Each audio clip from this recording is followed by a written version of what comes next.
Lewis Hamilton has embarked on the biggest week of his Ferrari Formula 1 move so far, and we've pieced together some fascinating details about how life at his new team has really begun. As well as making his first public appearance for the Scuderia at the F1 75 season launch event at London's O2 on Tuesday, less than 24 hours later, he's getting his first taste of the team's 2025 car as Ferrari holds its own launch and shakedown at its Fiorano test track. It's been a whirlwind start to the year for the 7-time world champion, and one that we've not heard that much about because so far he's not spoken to the media. But that has not stopped us being able to gather some insight into what's been going on behind the scenes in recent weeks and what that means for the season ahead. And all the indications point to Hamilton being in a totally different frame of mind to the end of last year. 2024 was a difficult send-off with Mercedes as Hamilton said goodbye to the squad that had been his home for 12 years. This was a period that ended with self-doubt and questions over whether or not he was still fast enough. But Hamilton's move to Ferrari offers him the chance of a fresh start and maybe some answers to those questions. It should never be underestimated how big a challenge it is for a driver to switch teams, especially in modern Formula 1.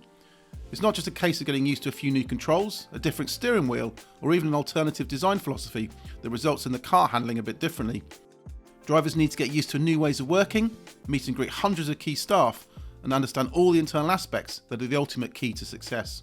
Hamilton spent his first day at Maranello shaking hands with around 1,500 new people as he was shown around all the different departments at the Scuderia.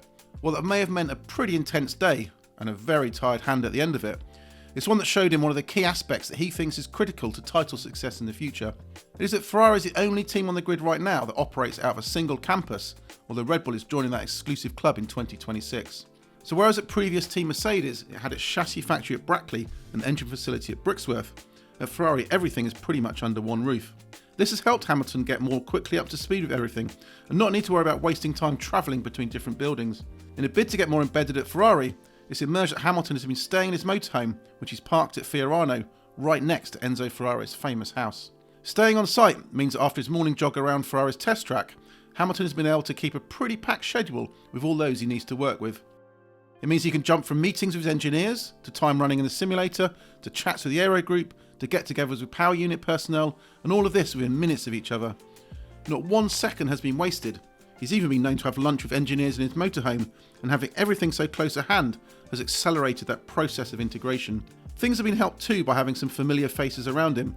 We already know that he's brought back on board his long-time trainer Angela Cullen as they renew their working bond that became so tight at Mercedes.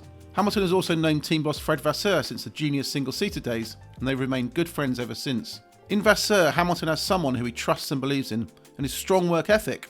Vasseur regularly starts work at 7 AM and clocks off at 9 PM, is something that's probably needed to get everything firing on all cylinders at Maranello.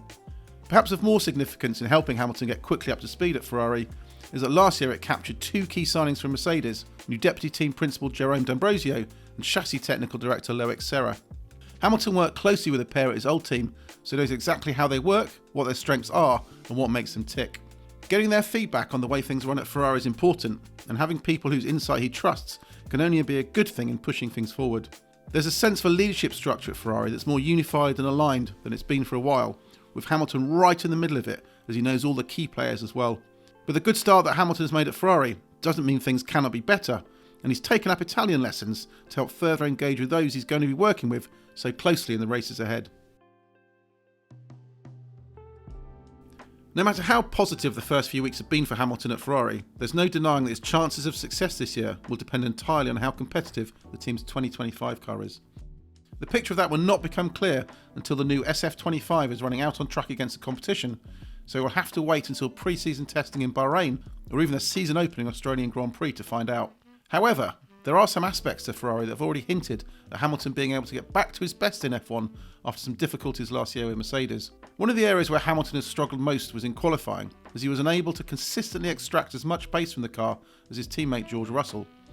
The qualifying head-to-head stats from 2024 showed this in full detail, with Russell 19.5 ahead for the main races and 5.1 up for the sprint events.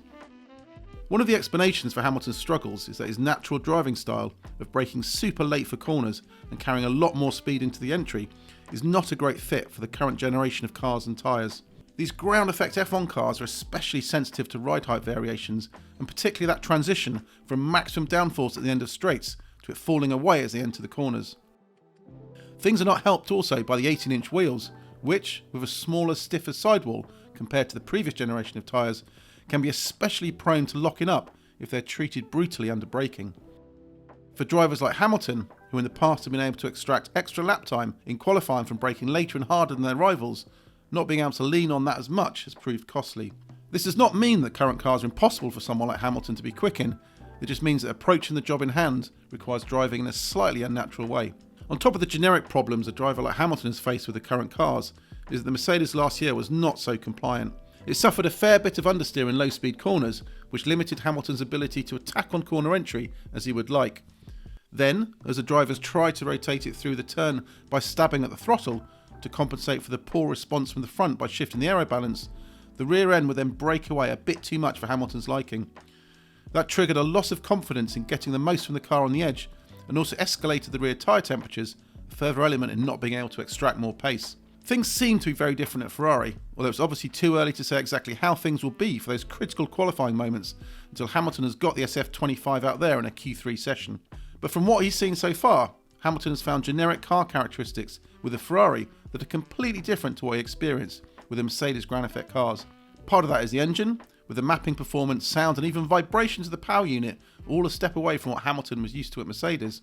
But there's a totally different philosophy of suspension too, with Ferrari unique among the front runners in having had a pull rod rear and push rod front suspension configuration. For 2025, Ferrari will be switching to a pull rod front suspension, but it's set to stick with what it's known best at the back. This different configuration has left Hamilton experiencing a car whose through corner aero and mechanical balance is a world away from what he had in the past. It may ultimately deliver the same lap time, but it's marked a point of reset in understanding car performance dynamics. This is not to say that different is automatically better, as Hamilton found out to his peril when he pushed the wind-sensitive 2023 car just a bit too hard in a Barcelona test recently and ended up spinning out and hitting the barriers. But as Hamilton gets down to understanding the characteristics of the new 25 Ferrari, there's no early concern that the traits which held him back at Mercedes are going to be carried over. And with a couple of runs in old cars under his belt already, plus a 26 tyre test in the Mule 2024 Ferrari, Hamilton has done more testing than he normally got to do with Mercedes at this stage of a pre-season. It has been pretty clear from the photos and videos that we've seen so far that Lewis Hamilton is revelling in his new career chapter at Ferrari. He's been like a kid in a candy store, with the excitement of it all proving overwhelming at times, as he struggled to get to sleep the night before his first test in the SF23 at Fiorano in early January. That debut test was something he later described as one of the most amazing feelings of his life, and we could all hear the joy in his voice as he completed his first laps in a Ferrari F1 car. Radio check wheels. Wow. Well, that was amazing.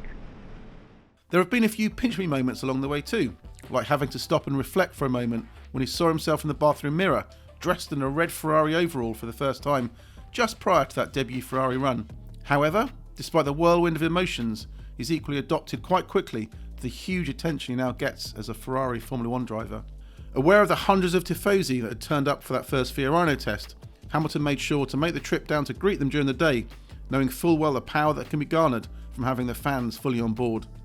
Hamilton has never quite had an intense build-up to a season like this, with engineering meetings, simulator sessions, 3 tests and photo shoots, all in the space of a few weeks.